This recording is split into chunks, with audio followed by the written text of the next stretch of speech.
It's now my pleasure and my honor to introduce our keynote speaker, His Excellency Mauricio Rodríguez-Múnera, the Ambassador of Colombia to the United Kingdom. He has been ambassador here since October 2009.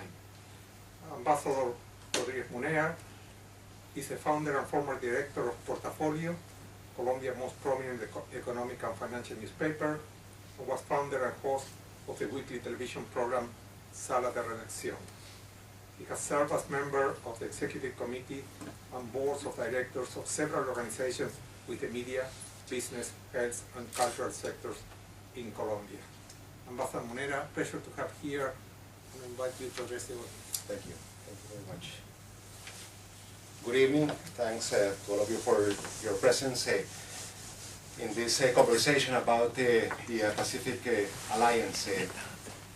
My very special thanks to LSC Ideas and Professor Dr. Panizza for this invitation to talk about this new and exciting creation, La Alianza del Pacifico, the Pacific Alliance. The Alliance is the union of 4 like-minded Latin American countries, Chile, Colombia, Mexico, and Peru, that have coasts on the Pacific Ocean, to act as a group in matters related to trade and investment.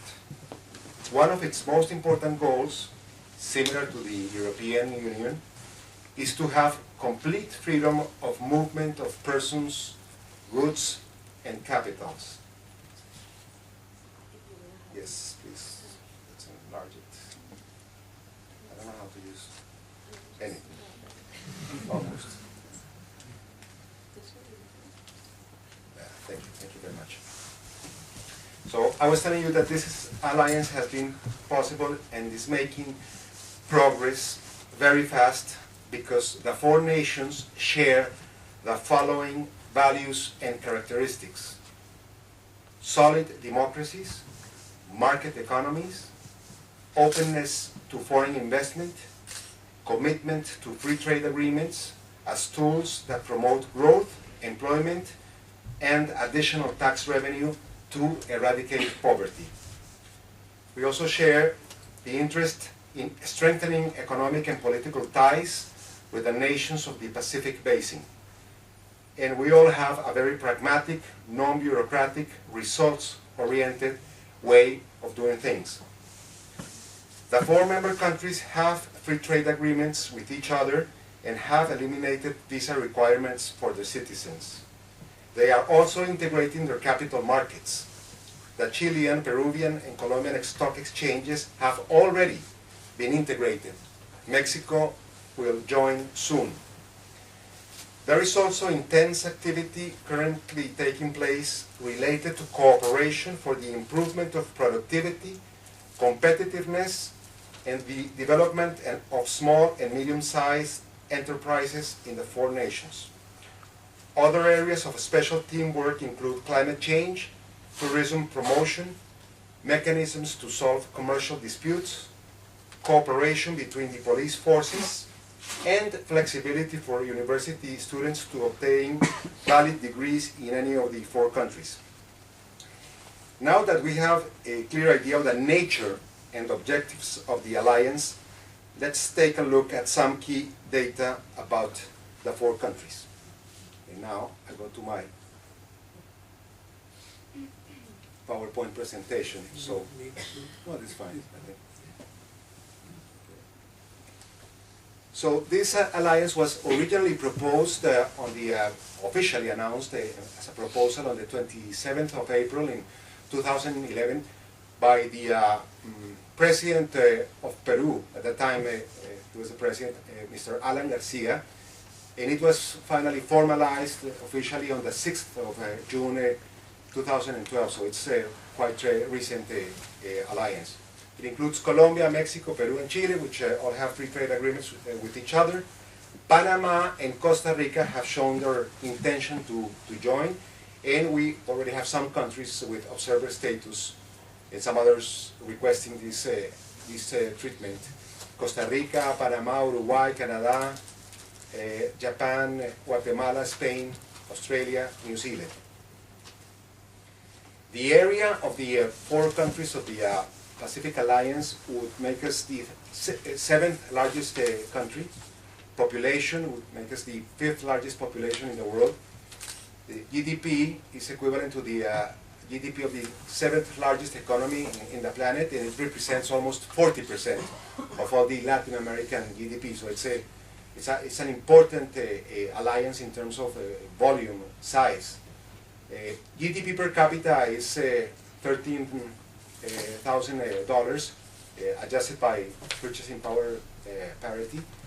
That makes the whole region an upper middle income region in terms of global rankings.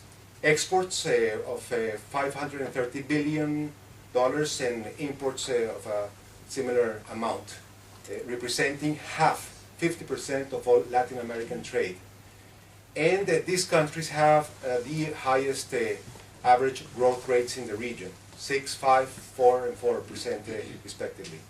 Peru, Chile, Mexico, and Colombia.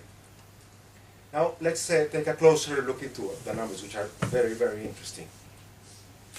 And I have a comparison of these numbers with Brazil, because what I realized after analyzing these numbers is that the Pacific Alliance is more or less plus minus 10–20% the equivalent of a new Brazil. And here we have Ambassador Roberto Jaguaribe coming in the precise moment. We are announcing the birth of the new Brazil in Latin America, another Brazil, the Pacific Alliance. Thanks for your presence. So, in terms of area, the 4 countries, as I mentioned, have a very important presence. Population is similar to the population of Brazil, over 200 million inhabitants. GDP, the combined GDP adjusted by purchasing power parities is higher than Brazil's. So this gives you an idea of the importance of the size of this alliance. GDP per capita is a little bit above Brazil's. It's a very healthy $13,530. Exports, very, very good performance in terms of exports. Of course, led by Mexico, has a very important trade balance. Imports, again, very, very important, because our economies are very open. We have the most open economies in Latin America, led by Chile. The Ambassador of Chile is also present tonight. Chile is the country that has the largest number of free trade agreements in Latin America, and one of the most open economies in the world. Inflation, very low inflation, 3.4%, even lower than Brazil's inflation. The hyperinflations and maxi devaluations of Latin America of the 80s and early 90s are a thing of the past. Now almost all the countries in the region are enjoying very low interest rates, which is great news for development, for prosperity, for growth. And the foreign investment, the stock of foreign investment in these countries is beyond $670 billion in these 4 countries, even higher than Brazil, that has received lots of foreign investment in the recent years. So, plus minus 10–20%, we are talking of a new Brazil, of the equivalent of Brazil in terms of its importance, its economic importance. Market capitalization, this is interesting. Market capitalization is close to $1 trillion, and even though it's not yet finalized, because Mexico's integration, the stock exchange of Mexico has not yet integrated, as has been already the case of Colombia, Peru, and Chile. Gives you an idea of how important for the capital markets this Pacific Alliance is going to be, or actually is. A very healthy public finance, very conservative